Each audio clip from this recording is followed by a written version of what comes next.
Todos debemos derecho a un espacio propio. Sí, claro. El mundo viene dándose contra la frente hace un rato largo. ¿Quién es el dueño de la Tierra? ¿Del planeta? Y cada uno juega. ¿Cómo le va a Nidia? Nidia Marinaro, muchas gracias. Hola, don Facundo. Él es Facundo Di Filippo. Facundo Di Filippo va a estar con nosotros, que está llegando a contrarreloj. Vino don Facundo Di Filippo porque está ocupándose. Ya va, dame primero la nota del procurador. La nota del procurador. Muchas gracias, Facundo. Lo vamos a presentar a don Facundo Di Filippo. Gracias por venir, Facundo. Muchas gracias. Él es el que fuera presidente en algún momento de la Comisión de Vivienda. Gracias.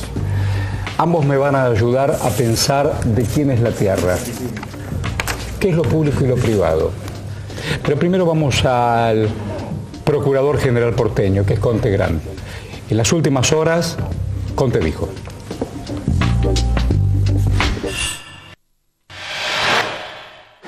Claramente lo que yo percibo es la preocupación de todos quienes estamos involucrados en tratar de llegar a alguna solución que garantice la paz social y que garantice los intereses y derechos en pugna.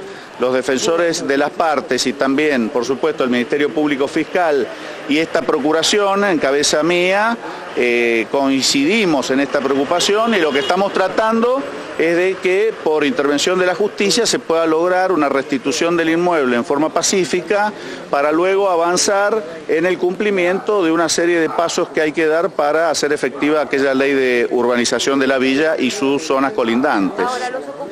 Nosotros entendemos que la ocupación indebida del inmueble configura un eventual ilícito que debe investigarse y resolverse con independencia de los reclamos que se realicen por otra vía, en otra sede, en otra instancia, en otro proceso judicial, que es lo que está sucediendo, en orden al acceso a la vivienda o algunos otros derechos que estas partes están reclamando. En otras palabras, no nos parece que la cuestión de la ocupación tenga que ver directamente con el cumplimiento de otras obligaciones. Todas las partes hemos puesto de manifiesto la voluntad para que no se adopte ningún tipo de medida de anticipación a la decisión jurisdiccional, que es en definitiva lo que todos esperamos en el marco de un orden institucional y constitucional afianzado.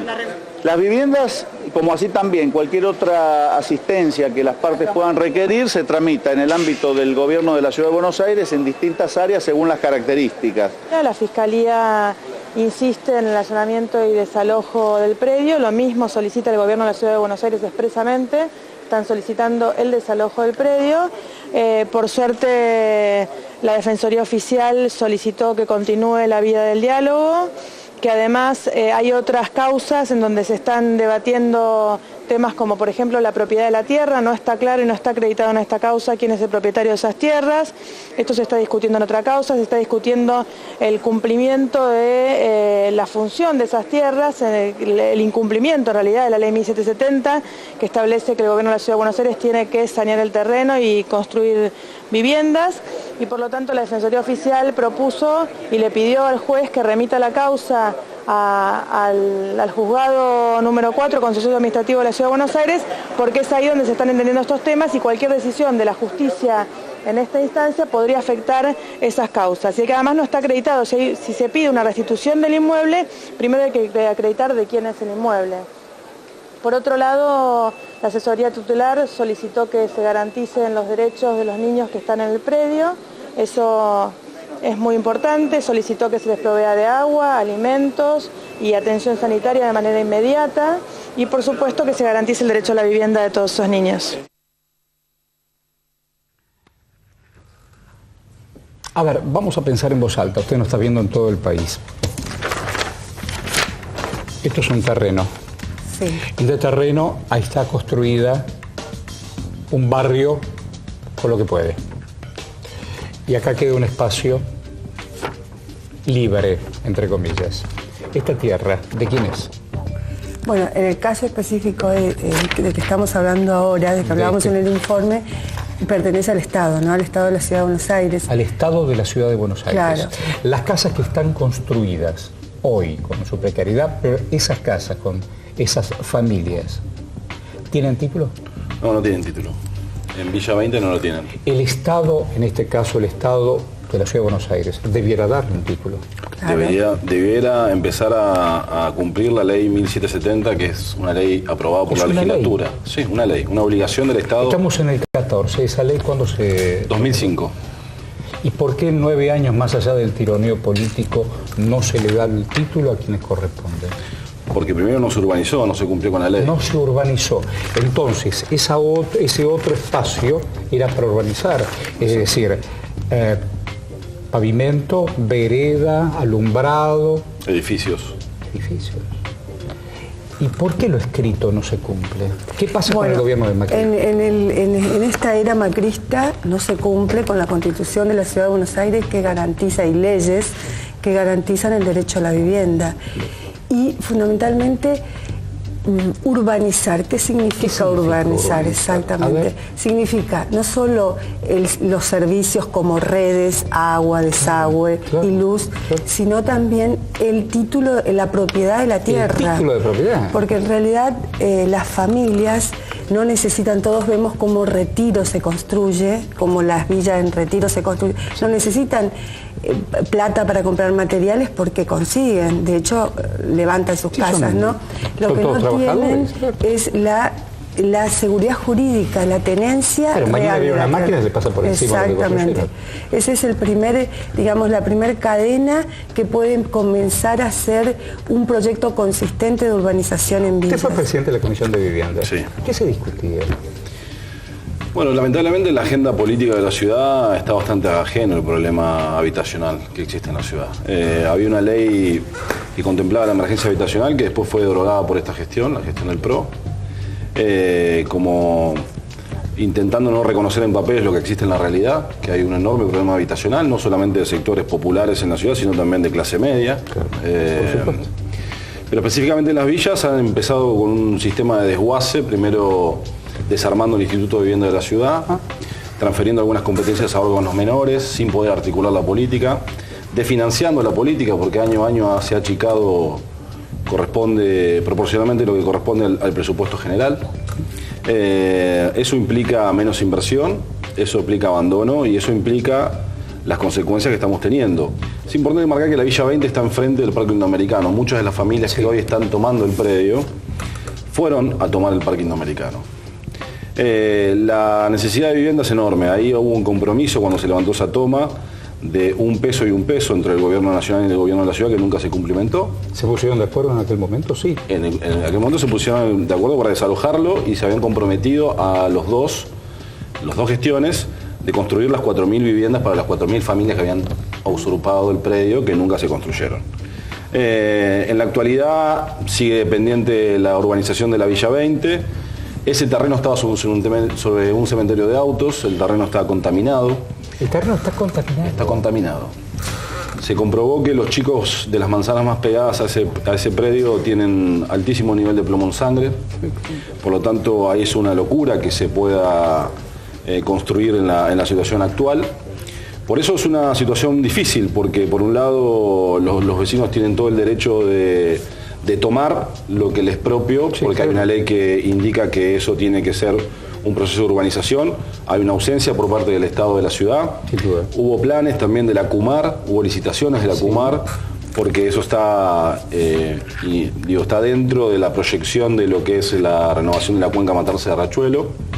Y hasta ahora son todas promesas pendientes. Yo digo, usted es arquitecta, Nidia. Sí. Cuando somos testigos de que las escuelas las quieren recrear con bloques de Durlock, cuando no hay un proyecto metropolitano, ¿usted qué opina?